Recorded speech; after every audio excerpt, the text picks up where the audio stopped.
Hello दोस्तों, आज मैं आपको बताने वाली हूँ यूरिक एसिड क्या होता है। आपने अभी तक के मेरे सारे वीडियोस पहले के देखे होंगे। रूमेटॉइड आर्थराइटिस, एंकिलोजिंग स्पॉन्डिलाइटिस सबके बारे में मैंने बताया था। बट यूरिक एसिड एक ऐसे चीज़ है जो काफ़ी लोग जानते हैं, समझते हैं, बट मैं कहूँगी कि ना समझ भी हैं, क्योंकि इवन कई बार ऐसा होता है कि डॉक्टर्स भी नहीं समझ पाते यूरिक एसिड किसी प्रॉब्लम को कैसे डायग्नोस करना है, ट्रीट करना है। यूरिक एसिड टेस्ट करवा के आप डॉक्टर के पास चले जाएंगे, शायद थोड़ा सा हाई आएगा, आपको ट्रीटमेंट भी मिल जाएगा। बट यूरिक एसिड का कॉन्सेप्ट काफ़ी लोग अभी भी नहीं समझते हैं।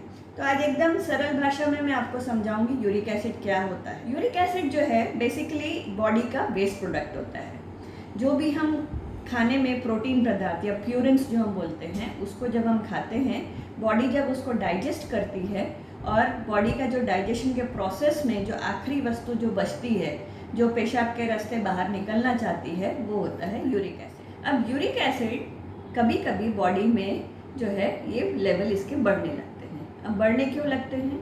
इसका मेन कारण ये है कि यूरिन की एक स्पेसिफिक कैपेसिटी होती है। यूरिक एसिड दिन भर में वो कितना बाहर निकाल सकता है, और उससे ज़्यादा अगर बॉडी में यूरिक एसिड प्रोड्यूस हो रहा है तो ये यूरिक एसिड बॉडी में कहीं ना कहीं एक्यूमुलेट होने लगता है या इकट्ठा होने लगता है। दो कारण हो सकते हैं यूरिक एसिड बढ़ने के। या तो यूरिक एसिड का प्रोडक्शन बढ़ गया जो यूरिन के पहुंच के बाहर है कि उतना उसको निकाल सके, या दूसरा यूरिन ही कम पास हो रहा हो तो यूरिक एसिड बॉडी में ऑटोमेटिकली बढ़ जाएगा।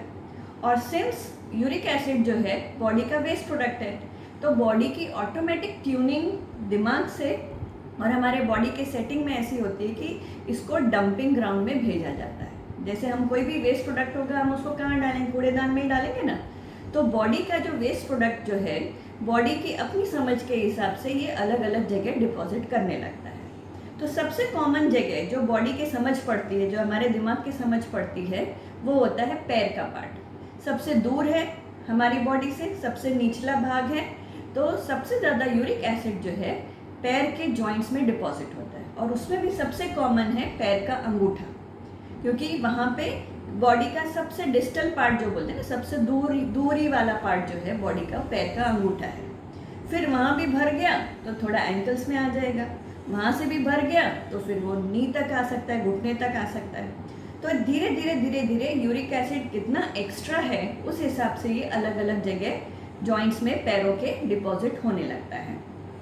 कभी कभी यूरिक एसिड जो है यूरिन के रास्ते जब जा रहा है तो किडनी के आजू बाजू भी थोड़ा ये स्पिल हो जाता है, ये थोड़ा छलक जाता है, तो किडनी में थोड़ा जम जाता है। और किडनी में जब यूरिक एसिड जमेगा तो वहाँ पे पथरी बन जाएगी, तो यूरिक एसिड के स्टोन्स होने लगते हैं। तो वो पेशेंट से भी, कंप्लेंट से भी पेशेंट्स हमारे पास आते हैं। तीसरा, अभी यूरिक एसिड और भी ज़्यादा है, मतलब जॉइंट्स में तो आया ही आया, पथरी भी बनी ही बनी। अभी इसके अलावा भी अगर एक्स्ट्रा यूरिक एसिड रह जाता है तो ये स्किन के नीचे इसको हम टोफाई बोलते हैं, स्किन के नीचे अलग अलग जगह इसमें गट्ठे गट्ठे जैसे बनने शुरू हो जाते हैं। और कोई उसको खरोच के देखेगा या ज़्यादा उसमें डेवलप हो जाएगा तो उसमें सफ़ेद चौक जैसा यूरिक एसिड के क्रिस्टल्स निकलने लगते हैं। ये काफ़ी एडवांस स्टेज होती है, जब बॉडी में बहुत ज़्यादा ही यूरिक एसिड लेवल बढ़ जाते हैं तो स्किन के नीचे भी आ सकता है। ये बेसिक आइडिया हुआ कि यूरिक एसिड क्या होता है।